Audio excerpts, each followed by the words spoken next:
All right, we are back. It's Good Vibes time. Debbie Cox DeNova is in the house. She is our transformation coach. And we look forward to the topics. And I'm reading the topic as I got on the news desk. Ladies, tune in. Bringing out the best in men. So I can't wait to hear this. Yeah. How are you? I'm doing well. How are you doing? I'm great. Thank you. So you got the floor. Yeah. So last week we talked about bringing out the best in women. Right. This week it's about bringing out the best in men. This topic, we could spend hours literally talking about this. There's so much here. And it's such an important topic because it's been a frustration. I mean, I coach people all the time, and this is the number one thing we talk about, is that difference between the way men communicate and women communicate. Last week we were talking about how important it is for a woman to experience safety and security in order to bring out her best self. It is the same for men. On a primal level, anything that is going to compromise safety and security is going to bring out agitation in human beings. Mm-hmm. But for men, it's very different than it is for women. So you guys need respect, and you need to feel like you're useful in life, and you need to feel like you are winning in order for your sense of safety and security to be in place. There are so many ways that women communicate to men that undermine these very important experiences of needing to be respected and have usefulness, and to feel like they're accomplishing something in life, that have him actually on a mental level start to associate the woman in his life or females in his life in a negative way that has her become sort of like the enemy. Like, in other words, I've got these goals I need to accomplish. I have to be useful in life, and this specific woman is actually an obstacle instead of a team and partner. So we know that women bond through oxytocin, right? And men do too, but primarily for women, it's oxytocin. So there's a flood of estrogen and oxytocin, for example, that happens when she has a baby, when she nurses the baby, when she has an orgasm. Like, there's this bonding hormone that happens, oxytocin, that makes her feel all warm and cuddly inside. But this is not the only way that human beings bond. In fact, there is a way that is more powerful than oxytocin, and it's vasopressin. Now, oxytocin is like the stress-free bonding, right? Nothing is happening, and the cuddling, it's that cuddle hormone, right? But vasopressin is actually bonding through stress. And people in general, we actually bond well in this way, better than with oxytocin, but especially men. Men have more receptor sites for vasopressin than they do oxytocin. This is especially true if the man in your life has had a lot of trauma that may prevent him actually from bonding with someone in a snuggly way. So if you think way back, back to primal, right? Men would get together and they would have to hunt in order to survive and to feed their families and to protect, right? They didn't do that by snuggling. They didn't get into a little snuggle ball, right? Like they actually bonded with each other by setting traps, by having a game plan and building things together and overcoming obstacles and challenges. So this is the primary way. This is the magic formula when it comes to bonding with your man, to actually feeling like not only does he feel more bonded to you, but that opens the gateway for oxytocin bonding, which is what women actually want. So women actually need oxytocin to be up and estrogen to be up, to feel romantic feelings, to have an orgasm, all of those things. And so there's kind of like this place where men and women are not getting it right with each other. And so he's not getting the vasopressin bonding that he needs. She's not getting the oxytocin bonding. And what happens is, on a primal level, what they psychologically start to do is start to associate each other with someone who's not on their side, who's not on their team. So we know this. The enemy. The enemy, yeah. I mean, we know this.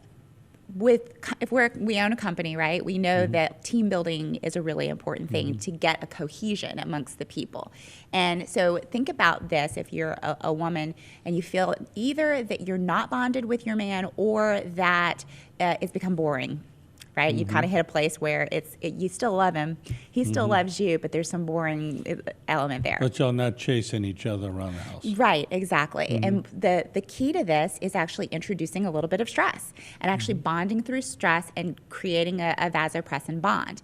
Okay, so I mean, and this is so, like I said, primal that it predates the oxytocin. Men actually have a rush of vasopressin that happens when you guys get in a fight. You can actually punch each other in the face, and then after all of that is calmed down, there's a vasopressin surge that will actually increase the likelihood of you bonding with the person that you just fought with. It used to happen in football. Yes. You'd have a fight with somebody you were competing with, and then You become best friends. Exactly, and there's a level of respect there. Couples who have been through trials, a lot of fire together, and actually made it to the other side, will actually have a bond that is really tough to break, right? You think about these couples that they've just They've gone been to through. war together. They've been to war together, and if they make it on the other side, what happens is that their brain actually associates one another with, like, we are a team. Like, I can count on you in the fire.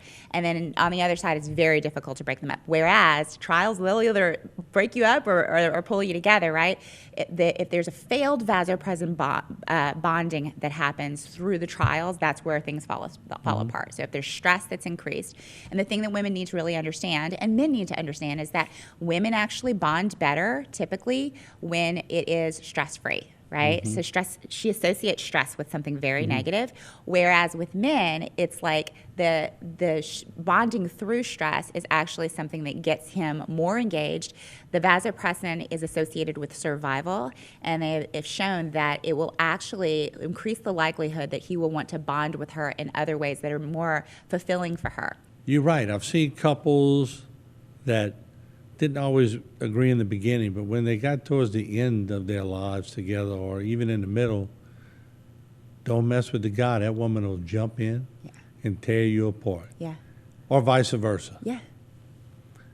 There was an understanding somewhere along the way. Yes, and also on a regular basis, the strongest couples actually go through vasopressin bonding, whether they label it that or not. Okay, so if it's boring, if you've reached a place where it's like I'm just bored with it, and we already know women need a seductive plot in order to get turned on, then you can literally just create a problem-solving adventure for the two of you to go on together. It could be as small as doing a puzzle together, a 100-piece puzzle, right, or anything that's a little bit of a challenge. Once you guys are solving problems together, that's why camping is a good one. So solving problems through camping, doing game night, couples game night, where you're on the same side.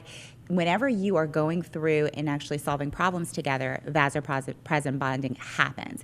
The thing about women is that we are taught, whether through culture or whatnot, we're taught not to express our needs and our desires directly.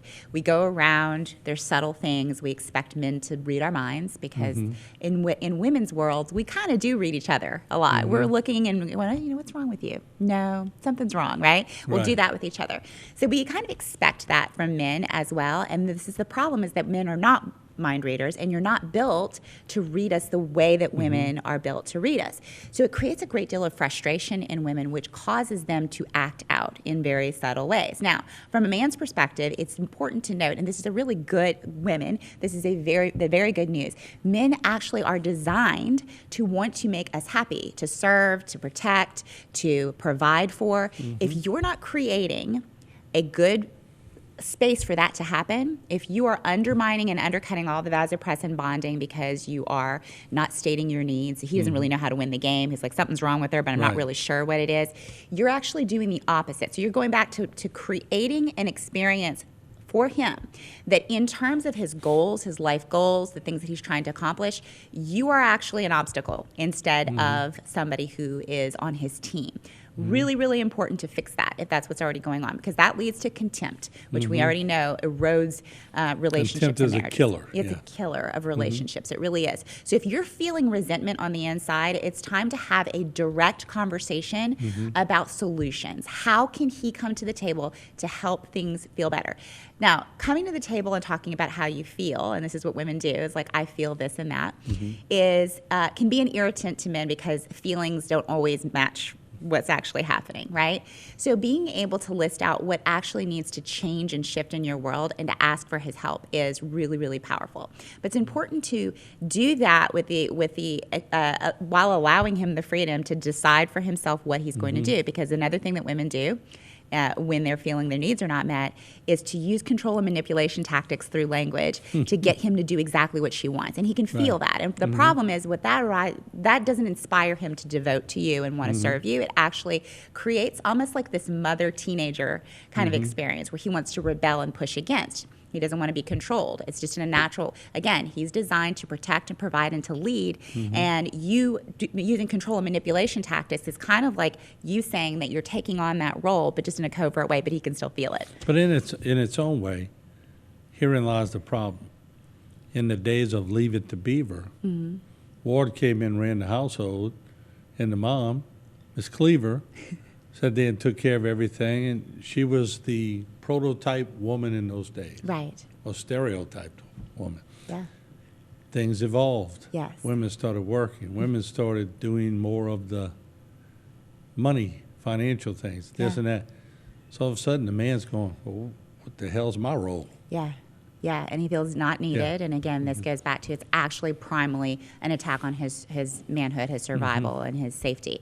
And so it becomes more important than if you know that, like we've kind of shifted roles a little bit. Not only that, but as we get older, women naturally go more into their masculine and men naturally go more into feminine. It's a natural thing. So if you're in the dating world at this age, it's important to understand that you're going to actually have to put more concerted effort into promoting your masculine side if you're a man and promoting your feminine side if you're a woman. Otherwise, there is a depolarization that happens that actually is an irritant on both sides of the thing. So women, rather than complaining, be very direct about what you need and what you desire, okay? And come to the table in the spirit of constructive feedback. This is true in the bedroom as well. Men love a goal in the bedroom, okay? It's a dopamine thing, right? And you want to make sure that you're vasopressin bonding, because otherwise you can dopamine bond in bed, and basically men will just associate you with being the solution to their sexual frustration, and that leads to booty calls in the dating world, right? That's not exactly what women want. So vasopressin bonding would be like you present the problem and then you guys solve the problem together and you can make it out on the other side. And that means that if in the bedroom something isn't happening that you don't like maybe he has set a goal for himself to give you, 100 orgasms and you're like, I just want one, right? And this is actually exhausting for me. You need to be able to communicate that so that he can direct his goal setting properly for you to meet your needs and your desires. And so that he can have good vibes. So you can have good vibes. Wow. Yes. Both of What a you. subject. Yeah. Am I blushing? No, you got me close, though. Great topic. All right, there you have it. Another great topic. Debbie Cox DeNova, we appreciate it. Good vibes. We're going to have some more good topics as we go along. And we'll be back with more HTV programming after this.